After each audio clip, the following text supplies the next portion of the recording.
Danilo, seja muito bem-vindo, já está aqui no nosso telão principal, o palco é todo teu.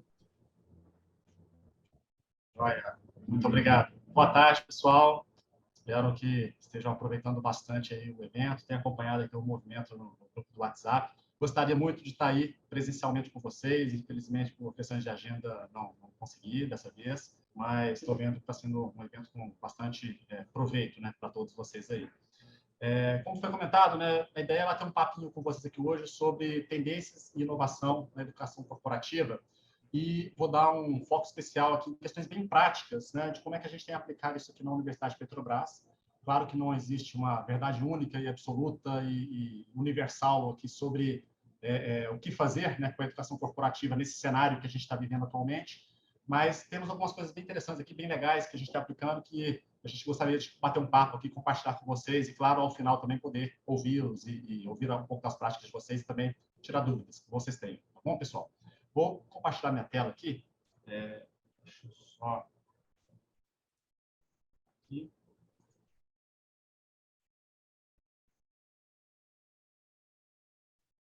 Acho que já chegou para vocês, né? Então, vamos lá. Tendências e inovações na educação corporativa. Vamos falar um pouquinho aqui sobre algumas práticas e algumas leituras que a gente tem feito aqui, né, com base em pesquisas e benchmarking, como que a gente...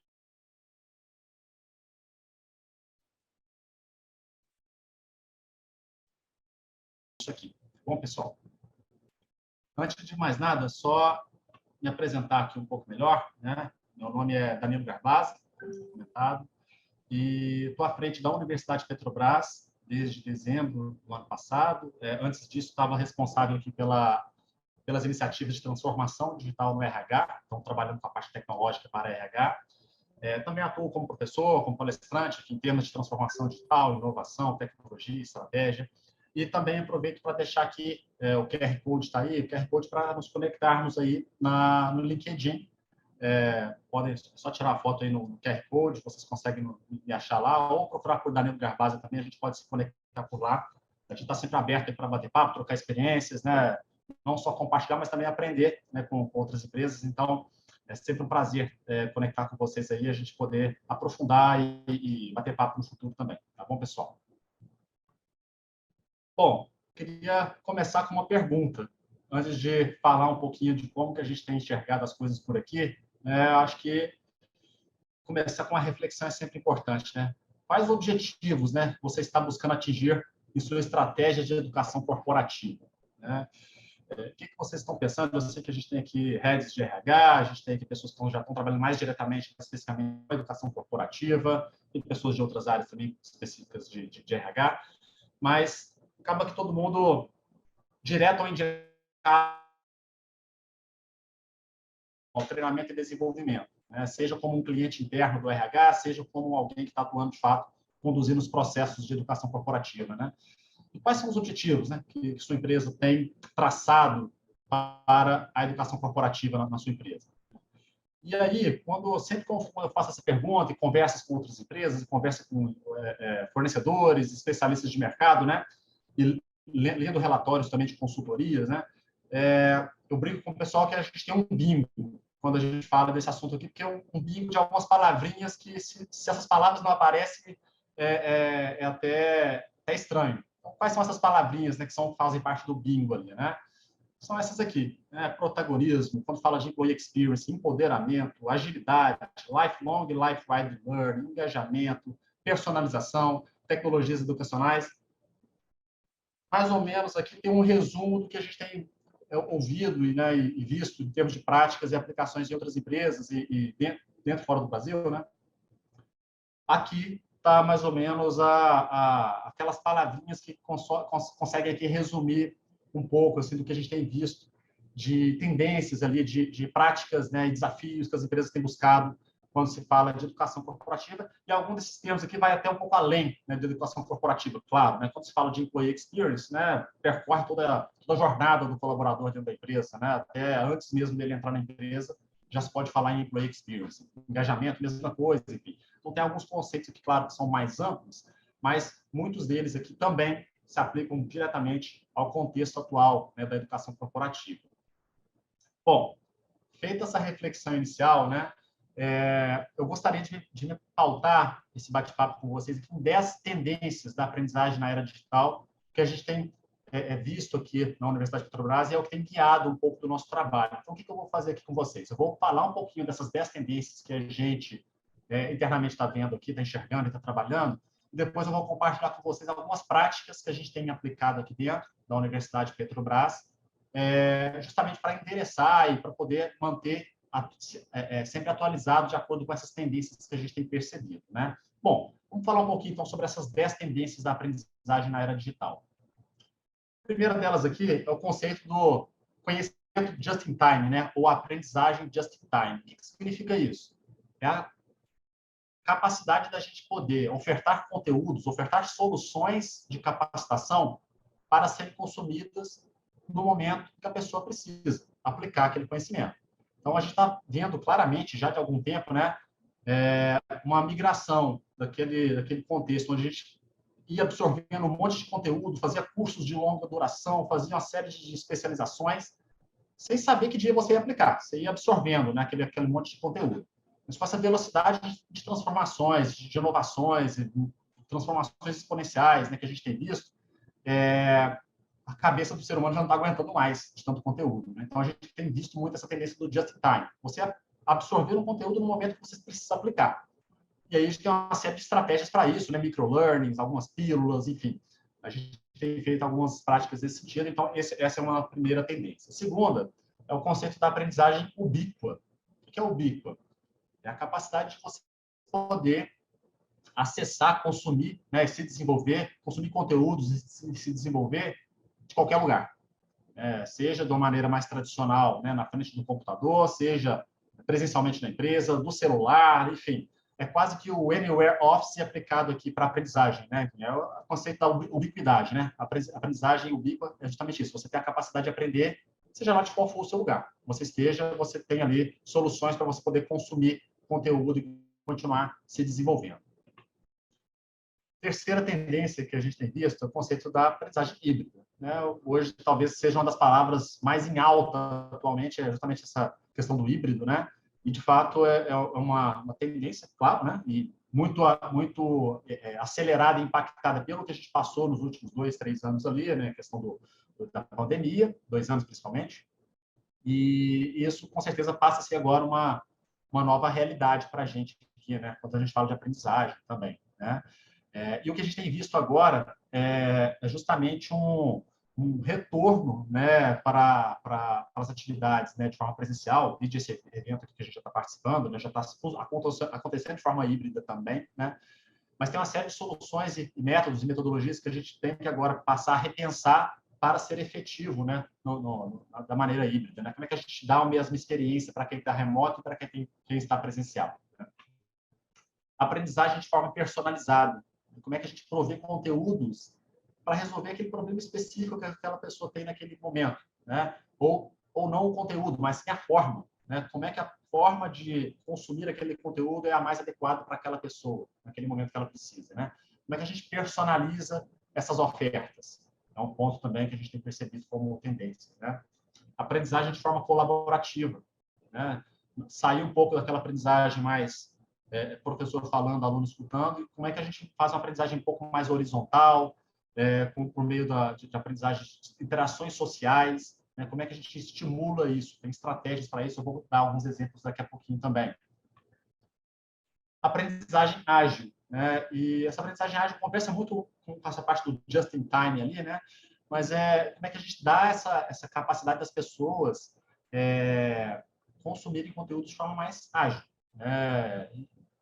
Conversa um pouco, como eu comentei, com aquela questão de sair daquele modelo, né, de cursos com carga horária muito extensas, um conteúdo denso e tal. Como é que você vai modelando o seu conteúdo, né, e as suas estratégias de ensino, ali, né, de aprendizagem, para permitir esse consumo, né, ao longo, né, do dia a dia das pessoas, né? Porque, no final das contas, a gente está competindo com uma agenda de trabalho que ficou muito pesada, né? A gente tem falado muito do overload de reuniões que a gente tem, né? Seja no nível gerencial, até no nível, infelizmente, né, já chegou até no nível mais operacional ali, questões das reuniões, as agendas pesadas e tal. Como é que a gente faz para balancear isso agora, né, e para as pessoas não ficarem também só bitoladas no trabalho ali, mas também tem um espaço para aprender, né? Então, aplicar, né, os conceitos de ágil, né, também para a aprendizagem passa a ser importante agora, né? Aprendizagem ativa, né? Aqui, como é que funciona isso, né? A gente desenhar, né, fazer um design instrucional ali, né? O design das soluções de aprendizagem, de forma que a gente estimule o raciocínio das pessoas, né? Não fique só aquela absorção de conteúdo, absorção de conteúdo, absorção de conteúdo, de forma que as pessoas não conseguem nem processar a informação e pensar um pouquinho, né? Pô, como é que eu vou aplicar isso aqui? Me dá uma situação, um problema para imaginar isso aqui sendo aplicado na prática, né? Então, esse conceito de aprendizagem ativa é, com certeza, um dos pontos principais que a gente tem também explorado aqui. Vou dar alguns exemplos daqui a pouquinho também. Cultura maker, né? Isso já é algo que vem sendo falado já há algum tempo também, que é a gente aprender de forma construtiva, né? Aprender aplicando, né? Colocar, modelar a sua estratégia de aprendizagem de forma que a pessoa consiga, ao resolver um problema, ela já consiga adquirir aquele conhecimento, né? Seja de uma forma didática, né? Ou seja, aplicando ali esse conceito de cultura maker de uma forma mais didática, né? Usando ali, no nosso caso, do nosso laboratório, que vou comentar daqui a pouquinho, né? A gente tem lá impressoras 3D, Legos e tal, enfim, a gente tem algumas estratégias que a gente usa lá para fazer algo mais didático, mas também a gente pode aplicar esse conceito de cultura maker usando o conceito clássico de on-the-job training, né? Enfim, então, como é que a gente traz isso para a nossa realidade, para o nosso dia a dia, né? Aprendizagem informal, a nona tendência aqui, tem um pouco a ver também com aquela questão da gente sair da aprendizagem mais formal, professor falando, aluno ouvindo, né? A gente tendo um pouco de uma hierarquia ali, né? Aprendizagem mais vertical. Como é que a gente horizontaliza isso, né? Deixa a aprendizagem um pouco mais informal. E esse conceito da aprendizagem informal também tem muita relação, uma relação quase que direta com o conceito de life-wide learning, né? Não é o lifelong learning, que é a aprendizagem ao longo da vida, mas sim com o life-wide learning, que é você ter estratégias de aprendizagem usando mecanismos como esse que a figurinha está mostrando aqui, né? Que é no bate-papo, né? No social aqui, mas também você poder aprender podcasts, vendo vídeos, né? Posts em redes sociais, consumindo conteúdos ali. Claro que existe um exercício de curadoria, né? Também para não consumir qualquer coisa, mas essa aprendizagem informal é algo que a gente também tem apostado bastante. E, por fim, aqui, a gente aplicar o conceito do analytics, né? Como é que a gente usa os dados, né?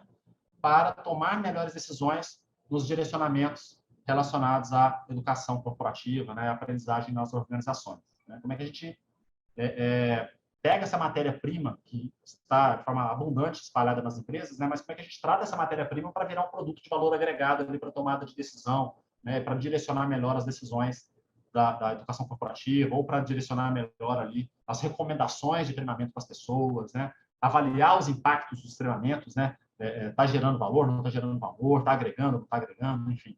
Então, o conceito do analytics aqui também passa a ser um valor muito importante aqui para a gente. Então, um resumão aqui, né, um mapa dessas 10 tendências que a gente tem percebido, que a gente tem buscado aplicar. Então, dados os conceitos aqui, vou passar agora a compartilhar alguns exemplos com vocês, né, e daqui a pouco eu fico aberto também para perguntas e caso, né, claro, vocês queiram compartilhar boas práticas de vocês também em relação a essas tendências aqui, vai ser um prazer também ouvi-los, tá bom, pessoal? Bom, para viabilizar muito daquelas coisas lá, né, o que a gente tem feito é adoção de tecnologias, né? Então, claro, não vou sair lendo isso aqui tudo, né, mas nos últimos anos, né, a gente passou a ter uma adoção aqui muito contínua e rápida de tecnologias, conceito aqui do método ágil sendo aplicado de maneira muito intensa pela equipe aqui da Universidade de Petrobras, né, testar as plataformas, o que funcionar, vamos adotar, vamos escalar, o que não funcionar, descarta, vamos para testar outro. Então, temos feito muito isso, né? Então, já temos aplicado aqui, adotado, né, uma série de tecnologias, algumas aqui em estágios ainda de teste, né? Metaverso, Virtual Production, realidades aumentadas, realidades virtuais, a gente já tem aqui alguns experimentos, mas a adoção em maior escala a gente está planejando aí para muito em breve. Pixel Stream, enfim, como é que a gente faz? Pixel Stream aqui como é que a gente coloca uma adoção mais escalada, né? Mais em massa das soluções de realidade virtual, realidade aumentada, né, que podem facilitar muito alguns tipos de treinamento, enfim. Então, aqui é um mapão dessas tecnologias que a gente tem adotado, mas a provocação que eu sempre faço, né, é que não basta adotar a tecnologia pela tecnologia, né? Não é porque é legal, porque está no hype, é metaverso e tal, não é porque está na moda que a gente precisa ir lá e adotar, né? Não é isso. A essência, na nossa visão aqui, é que a tecnologia tem que ter um propósito. Qual é o propósito daquela tecnologia? Tem que estar resolvendo ali uma dor, um problema. Então, não é porque está na moda, porque é legal, porque está todo mundo adotando, que a gente vai lá e vai adotar aquela tecnologia. Às vezes não tem aplicabilidade, não é necessário. Às vezes o básico já resolve, o que a gente já tem já resolve, não precisa adotar aquela tecnologia que está sendo tão comentada. O que a gente tem que ter claro é o propósito. O que a gente quer resolver? Qual é o problema? E com base nisso, a gente vai prospectar a tecnologia. E ao invés de ver naquela curva exponencial, que é o que eu tinha mostrado antes, né, eu prefiro ver as tecnologias orbitando alguns propósitos, né? O propósito é o quê? É aprender, é engajar, é colaborar, é criar, é compartilhar. E aí, a depender desses propósitos aqui, a gente vai posicionando as tecnologias. Claro que algumas dessas tecnologias, né, atendem mais de um desses propósitos, né? Não são monocromáticas aqui, né? Faz uma coisa ou faz outra, né? Mas a gente busca muito ter essa clareza do propósito, né? Essa tecnologia vai nos ajudar a chegar mais próximo desse propósito? Legal, funcionou legal, nos atendeu, vamos escalar, vamos adotar, né? Então, é um pouco do que a gente tem feito, né? Bom, e o que a gente está fazendo com essas tecnologias? Acho que é o principal ponto aqui, né? Como é que a gente está aplicando aquelas tendências que eu comentei lá no início, né? E quais as inovações que a gente tem aplicado na prática aqui, né? E aí eu vou compartilhar aqui com vocês alguns cases, tá bom? Vou começar aqui compartilhando um case que a gente está chamando internamente de autoria digital, tá? E se eu puder resumir esse case aqui num slogan, seria esse aqui, né? Empoderamento para a produção e compartilhamento de conhecimento. Como é que funciona esse projeto aqui? Muito simples. A gente pegou aquele portfólio de soluções que eu comentei agora há pouco ali, e a gente não está colocando isso de forma em silo, só na universidade corporativa. Só os especialistas aqui vão usar. Não. O que a gente fez? A gente colocou isso como um cardápio de soluções para os 39 mil empregados da Petrobras poderem usar. Se tiver um especialista, né, que está lá em Santos, né, na nossa unidade de exploração lá de Santos, se quiser, tem aqui um conteúdo legal, eu acho que a gente pode desenvolver aqui um curso, ou eu posso fazer um vídeo, ele vai ter as ferramentas necessárias para que, de maneira self-service, né, que é o conceito que a gente tem buscado trabalhar aqui, para que de maneira self-service ele possa produzir aquele conteúdo, a gente dá toda uma tutoria, faz uma oficina para explicar para ele como usar, e ele pode produzir aquele conteúdo, né? Então, o que a gente tem feito, um exemplo aqui, né, a colega produziu, né, uma solução aqui, um treinamento que era todo síncrono, presencial, né, ela traduziu isso em microlearnings, compartilhando no nosso YouTube interno aqui, né, a gente usa o Microsoft Stream, e ela publicou isso no 3 videozinhos curtos, então, aquele curso que dependia de formação de turma, disponibilidade da instrutora, viraram vídeos no YouTube que, em 3 meses, ali já ultrapassaram a volumetria de anos que ela teve capacidade para poder lecionar, né? Então, isso aqui é aplicar aqueles conceitos, né, aquelas tendências que eu comentei no início, de just-in-time, ágil, informal, cultura maker, né? Enfim, esse projeto aqui resume 4 daquelas tendências que eu comentei, né? Tem um outro que eu queria compartilhar com vocês, que é a sala de aula Flex. E eu vou rodar um videozinho aqui para vocês, um pouco desse conceito da sala de aula Flex, que são as tecnologias para integrar participantes virtuais e presenciais. Vou rodar um videozinho aqui para vocês. Vou voltar aqui.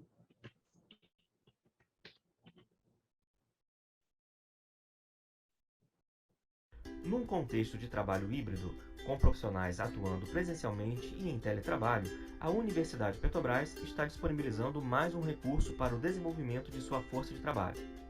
Conheça a Sala de Aula Flex. Nela, o professor pode ministrar aulas com alunos presenciais e remotos ao mesmo tempo. E não é uma simples transmissão da aula. Ela foi projetada para que os alunos presenciais e remotos possam acompanhar a todas as anotações em quadro, interagir com o professor e com a turma.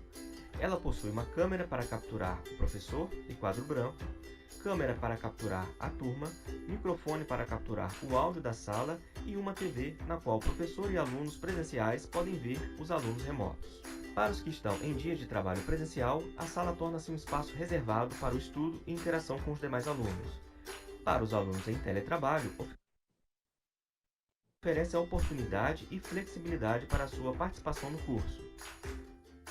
E para o professor, facilita a exposição de conteúdos com o apoio do quadro branco, quando necessário, além da oportunidade de manter o olho no olho e a proximidade presencial com alguns alunos.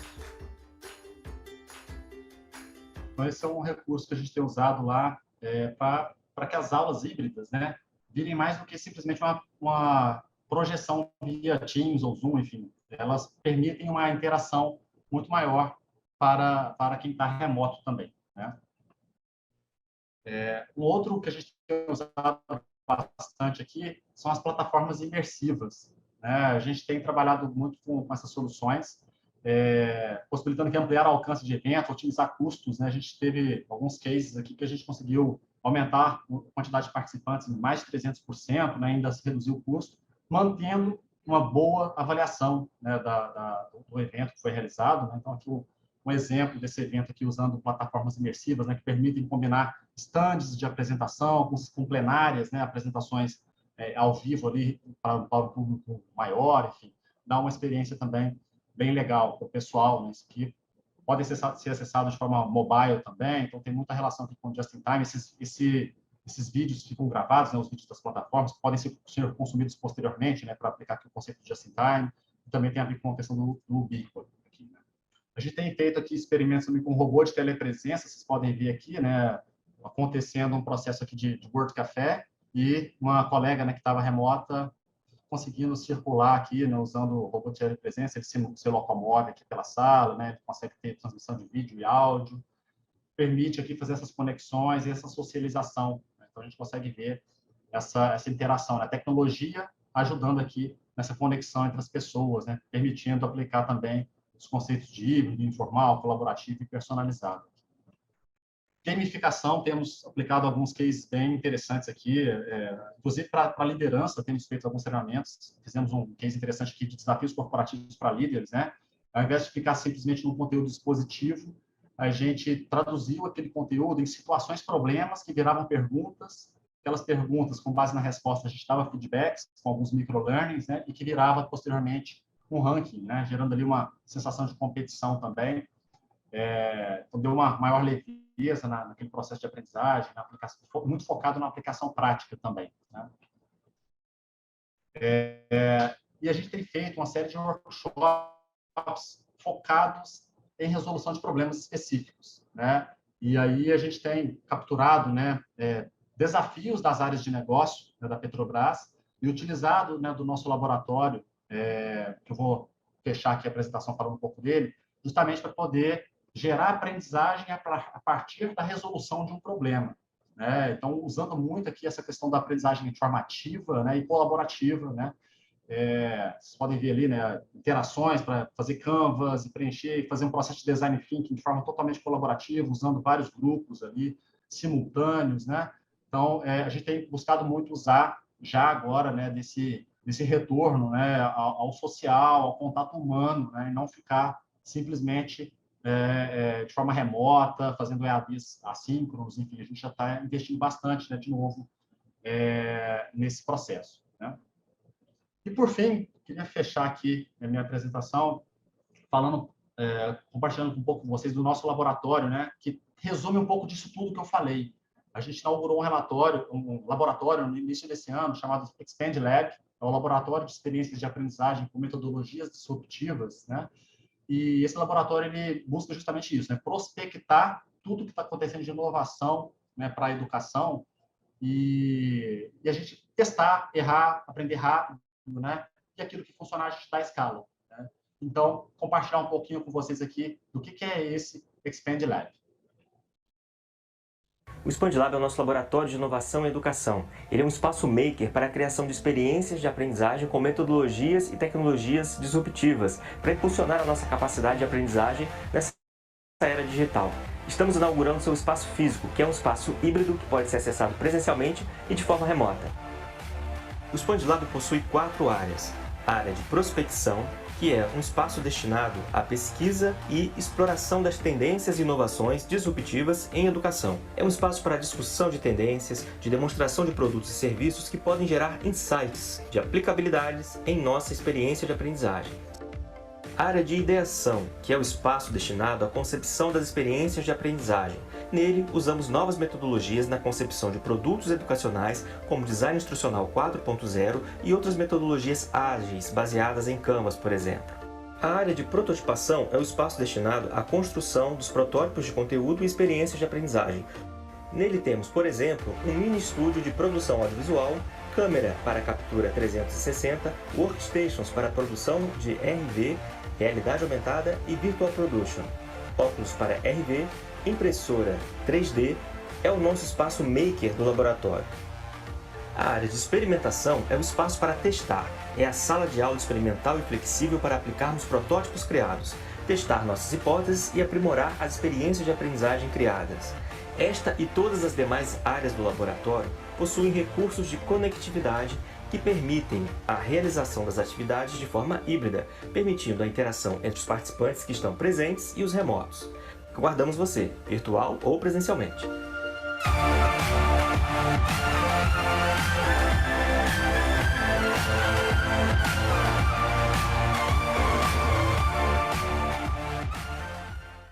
É isso, pessoal. Era compartilhar um pouquinho com vocês das tendências que a gente tem percebido em relação à aprendizagem nas organizações e compartilhar alguns cases, né, de como que a gente tem aplicado isso. Prazer estar com vocês aqui hoje. Ficam meus contatos aqui. Fica o convite para vocês também que quiserem conhecer um pouquinho do laboratório. A gente fica aqui no Rio de Janeiro.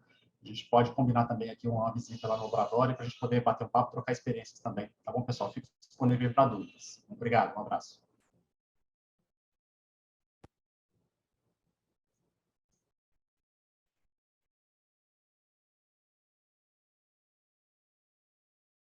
Oi, Danilo, a gente vai levar um microfone que já teve mão levantada aqui na plateia.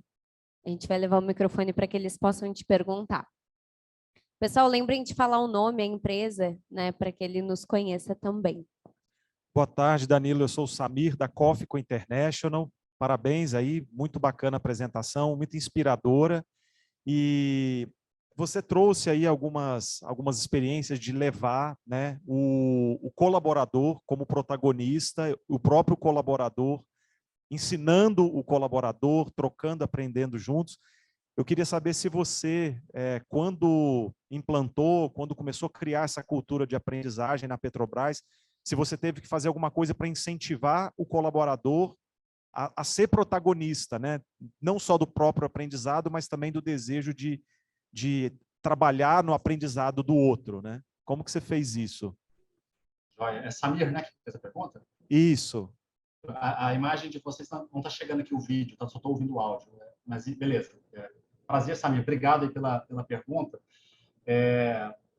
Assim, como é que a gente tem feito? Assim, a Petrobras já tem uma questão assim, até de histórico, tá? Assim, a gente, desde o início, quando um empregado chega, um novo colaborador chega na empresa, a gente já tem como assim, cultura que fazer um curso de formação, né? Tem um curso de formação, claro que depende da especialidade ali, né? Um administrador é um curso mais curto, mas, por exemplo, tem um engenheiro de petróleo, ele passa alguns meses, né?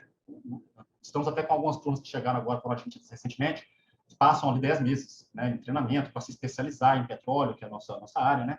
E todos esses cursos são realizados com empregados próprios como docentes, tá? Então, assim, isso já corre desde os primórdios lá da Petrobras. Tá? Então, você já tem uma questão realmente de anos, tá? De histórico mesmo, assim. E para você ter uma ideia, dos 39 mil colaboradores, né, 5 mil, um pouco mais de 5 mil, atuaram pelo menos uma vez, pontualmente, ou em grande escala, né, mas como docente nos últimos 3 anos. Tá? Então, assim, dos 39 mil, 5 mil atuaram alguma vez nos últimos 3 anos como docente, como palestrante, enfim, com algum, o que a gente chama de multiplicador de conhecimento. Né? Então, tem muito já um pouco dessa cultura. Tá? O que a gente fez recentemente para aplicar aquele projeto que eu comentei da autoria digital? Foi fazer uma boa gestão da mudança. Tá? eu diria que talvez nem tenha sido ainda a ideal. Acho que a gente ainda tem que estimular mais as pessoas a informar que existe, né, essa solução, que as pessoas podem usar e tal. Mas a gente buscou explorar e a gente criou canais específicos com as pessoas que já costumavam a dar aulas internamente, a multiplicar conhecimento internamente. Criamos canais para poder manter um canal de comunicação mais fluido com esse público, né? Usamos as redes sociais internas também para poder estimular. Recentemente, eu não comentei ali, recentemente a gente lançou no currículo, né, das pessoas internamente aqui uma solução que a gente chama de banco de docentes. São as pessoas que têm interesse se ainda não são, né, mas têm interesse em fazer, em atuar como multiplicadores, elas podem ir lá informar qual área de conhecimento que elas são especialistas, se já dão aula fora da empresa, às vezes, né, e querem passar a dar aula internamente também. E aí a gente passa a ter agora um banco de dados, né, tem muito a ver com a Analytics que eu comentei ali, né, a gente passa a ter um banco de dados também para ter quem está interessado, qual área de conhecimento, a gente tem carência, né, de uma área de conhecimento ali, a gente pode ir lá pescar desse pool de talentos lá, né, e ver se faz sentido utilizar essas pessoas que estão interessadas também, né. Então, algumas práticas, tá? Que a gente tem feito aqui para poder estimular e trazer essas pessoas para dentro da educação corporativa, né? Olá, Danilo. Aqui é Sandra, da Scania. Nós nos inspiramos muito na atividade de vocês. O João foi o nosso contato na época e fico muito contente em ver quanto vocês cresceram daquela época para cá. Eu tenho duas perguntas. Nós implantamos, a gente tem um engajamento considerável, mas os gestores têm nos questionado sobre como que eu posso medir a efetividade da universidade, né? De aplicabilidade do desenvolvimento. E a segunda pergunta é, após pandemia, a gente tem enfrentado um absenteísmo bastante alto nos workshops presenciais. Você tem enfrentado isso e como você tem ativado ou melhorado isso, ou como você está tratando essa situação? Joia. É Sandra, né? Sandra. Sandra, da Scania, né? Joia. Obrigado, Sandra, pela pergunta. Vamos lá, em relação à questão de avaliação de efetividade, eficácia, né, da universidade corporativa ou das ações de desenvolvimento, né, esse é um dos pontos que a gente avançou um pouco, mas eu acho que a gente precisa também se desenvolver um pouco mais. Tá? A gente está usando, né, como referência, como alvo, né, aquele modelo do Kirkpatrick, né, como referência, né, acho que é uma referência boa quando se fala de avaliação de resultados, né, de treinamento. A gente está buscando evoluir naqueles níveis de maturidade, né? Naquele nível, né, mais sofisticado, né, quando se fala de avaliar o impacto, como é que está gerando valor naquele treinamento? A gente tem feito isso, mas de forma estratégica, tá? A gente não está também tentando falar, não, para todo e qualquer treinamento, todo e qualquer RH treinado que a gente gerar aqui, eu quero avaliar se o cara aplicou, se aplicou, qual resultado gerou. A gente não quer, a gente está meio que chegando à conclusão seguinte, o custo de se medir não compensa o resultado que a gente vai chegar com esse esforço todo. Tá? Então, a gente está pegando alguns programas que a gente tem feito, talvez um investimento um pouco maior, um investimento mais estratégico, a gente tem esse desenvolvimento, e para ele, sim, a gente tem feito uma análise mais detalhada. Pô, estamos fazendo esse investimento aqui, está gerando resultado, está sendo aplicado, vamos pegar aqui algumas estatísticas de resultados gerados, né, daquele conhecimento que está sendo aplicado, como é que foi o projeto, aquele projeto que demandou essa capacitação, que o projeto está indo legal, está entregando resultados esperados. Então, a gente tem feito de forma muito seletiva, tá? Para que esse esforço de imersão, de fato, tenha um resultado interessante, tá? Então, mas é algo ainda que eu considero aqui que é um dos nossos pontos ainda para dar uma evoluída, tá? A gente precisa estruturar um pouco melhor essa metodologia. Temos feito alguns, até as publicações que a gente tem no relatório nosso de sustentabilidade, tem lá alguns cases, tá? Está público isso, se vocês entrarem no site da Petrobras, está lá o relatório de sustentabilidade, tem um capítulo lá específico de treinamento e desenvolvimento, e lá a gente menciona alguns resultados, né, aplicados dos nossos treinamentos e tal. Eu até fiz um post também no meu perfil no LinkedIn lá, compartilhando isso, tá? Em relação à questão do engajamento, né, a gente tem percebido uma queda natural nos treinamentos que são EAD, à distância, né? O pessoal já está muito sobrecarregado, é live, é webinar, é webcast, é curso, então assim, isso tem gerado sim um impacto. E aí, o que a gente está fazendo, né? Hoje a gente está tentando fazer alguns programas, trazer já para o presencial. E aí sim, os eventos que a gente está trazendo para o presencial, a gente ainda não percebeu um ponto de atenção em relação a essa questão do absenteísmo, não. Tá? Quando a gente faz uma programação para ser o presencial, a gente faz todo um trabalho ali de inscrição prévia e tudo mais, não se tornou ainda um alerta vermelho aqui para a gente, não. Tá? Agora, de fato, como é que a gente vai combinar isso tudo? É algo que a gente vai começar agora a experienciar de forma mais prática, né? Também com um retorno mais presenciais. E a gente ainda está no meio daquela transição, né? Tem muita coisa acontecendo ainda síncrono, igual a gente está fazendo até agora, né?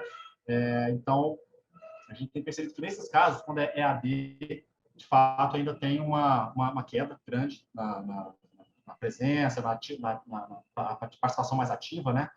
Mas quando é presencial, que é o caso que você mencionou ali, por enquanto não tem sido um problema, não. Então, o que a gente tem feito no caso do virtual é buscar usar alguma dessas metodologias que eu comentei ali, que geram mais engajamento, né? Metodologias ativas, gamification, como é que a gente traz um pouco mais de atividade para não ficar aquela aprendizagem mais protocolar, que o professor falando no